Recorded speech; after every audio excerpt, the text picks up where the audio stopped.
Dia, meninos. Hoje é sexta-feira e no próximo domingo nós comemoraremos o Dia das Mães. E eu gostaria de dizer algumas palavras para a mãe de vocês, que eu tenho certeza que são excelentes mães.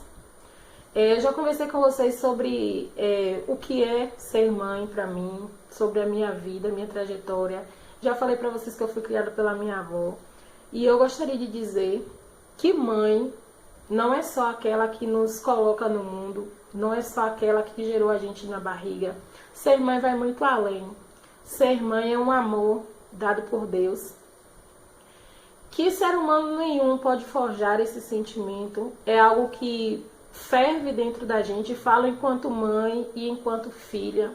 Gostaria de parabenizar todas as mães dos meus alunos, as mães prós, todas as mães que estiverem me vendo agora. Eu gostaria de dizer que vocês são especiais e que vocês tenham dentro de si sempre, sempre, sempre que ser mãe não é uma tarefa. É um prazer, é um alívio, é algo surreal, é algo que não pode ser mudado por ninguém, porque, como eu disse no início, é um dom que vem da parte de Deus. Existem mães com açúcar, que é a avó. Eu tive a sorte de ter uma mãe dessa. Existem as mães do coração, né? Tem gente que ama alguém como um filho. E esse amor é tão grande quanto o amor de mãe. Eu já vi relatos de alunos que amam a madrasta e se sentem amados também. Já vi relatos de crianças que têm o pai como se fosse a mãe, porque foram criados pelo pai. Crianças que foram adotadas e que a mãe amam tanto quanto se tivessem gerado. E sim, mães, vocês são guerreiras, vocês são tudo na vida do filho de vocês. A gente tem que pensar sempre que a gente é o pilar, né, dessa trajetória e que nós somos sempre o apoio dos nossos filhos. E nesse momento que nós estamos passando, por mais que seja difícil, que bom que nós temos nossos filhos, que bom que têm saúde, que bom que podem ver, que podem ouvir, que podem estudar, que podem ser recíprocos ao nosso amor. Que bom que nós estamos passando por esse momento juntos e que vocês podem sempre se apoiar no filho de vocês, certo? Um beijo no coração de vocês, parabéns pelo dia de vocês. Espero que o domingo de vocês seja repleto de surpresas e o mais importante de tudo, que não hajam surpresas, mas que vocês tenham dentro de si que o melhor é o amor. O amor que a gente cultiva, o amor que a gente sente, o amor que a gente tem pelos nossos filhos. Beijo, tchau, tchau. A nossa aula de hoje, gente, é de português. Nós teremos duas aulas hoje, português e matemática. E na nossa aula de português nós temos um assunto novo. Que assunto é esse? Hoje nós vamos falar sobre sinais de pontuação. Alguém aqui conhece sinais de pontuação? Tenho certeza que vocês já viram, né? Olha só, nós vamos falar sobre alguns sinais que são importantíssimos na nossa escrita. Esses sinais, eles servem de entonação na nossa leitura. É o que vai dar sentido à nossa leitura, porque quando a gente lê disparadamente, sem pontuação, sem parágrafo, sem vírgula, sem dois pontos, a leitura fica completamente sem sentido, né? A gente não consegue saber certamente se é pergunta, se é resposta, se é uma citação, e esses sinais servem para isso. Primeiro eu vou falar da vírgula. O que é a vírgula? A vírgula é um sinal de pontuação para definir uma pausa. Por exemplo, eu vou escrever uma frase.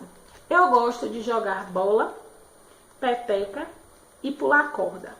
Entre bola e peteca eu vou usar vírgula porque é uma pequena pausa.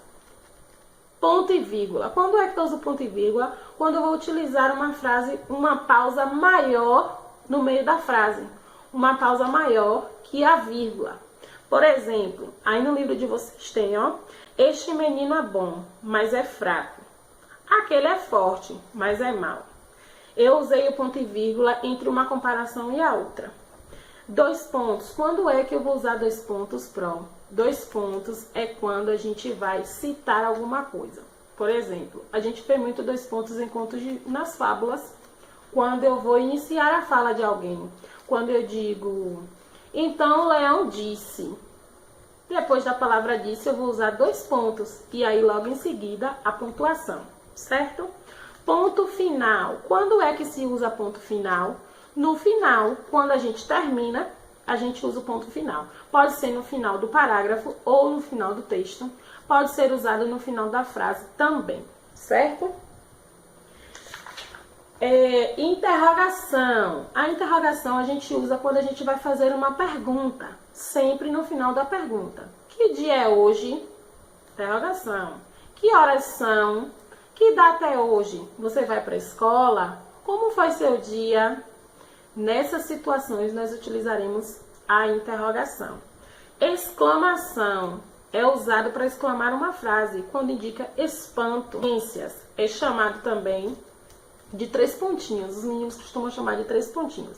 A reticências é utilizado para suspensão de pensamento ou para dizer que algo continua.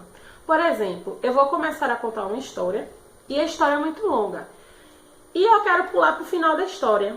Então, em determinado ponto, eu uso reticências para suspender o pensamento e indicar que essa história continua sob aquela linha de pensamento, certo?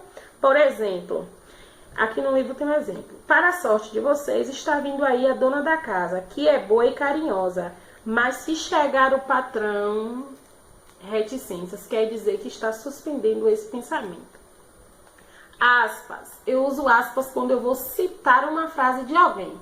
Por exemplo, lembra dos 2 pontos? E o leão disse. Eu posso colocar entre aspas o que o leão disse, certo? Porque é a fala do leão. E travessão indica a fala de alguém também. Depois dos 2 pontos, eu posso usar aspas em uma situação ou em outra situação eu posso usar travessão. O travessão indica a fala de alguém. Em diálogo são muito usados. Quando uma pessoa fala, é utilizado um travessão e quando a outra pessoa fala, é utilizado outro travessão. Certo? Esse assunto está na página 79 e 80 do livro de português.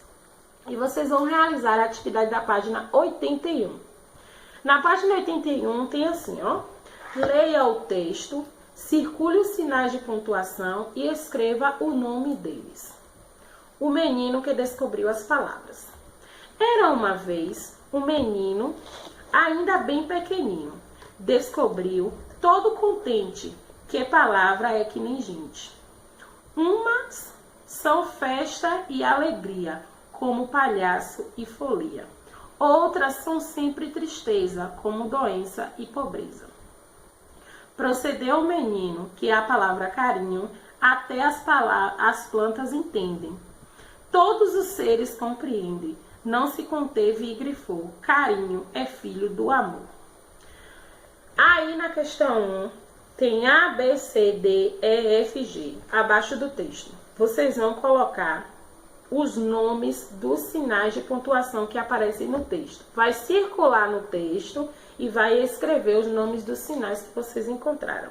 Na questão 2, vocês vão enumerar, relacionando a primeira coluna de acordo com a segunda coluna de acordo com a primeira. Pequena pausa. O que é uma pequena pausa, você vai relacionar. Indica perguntas, você vai relacionar. Antes de uma fala e final de uma frase.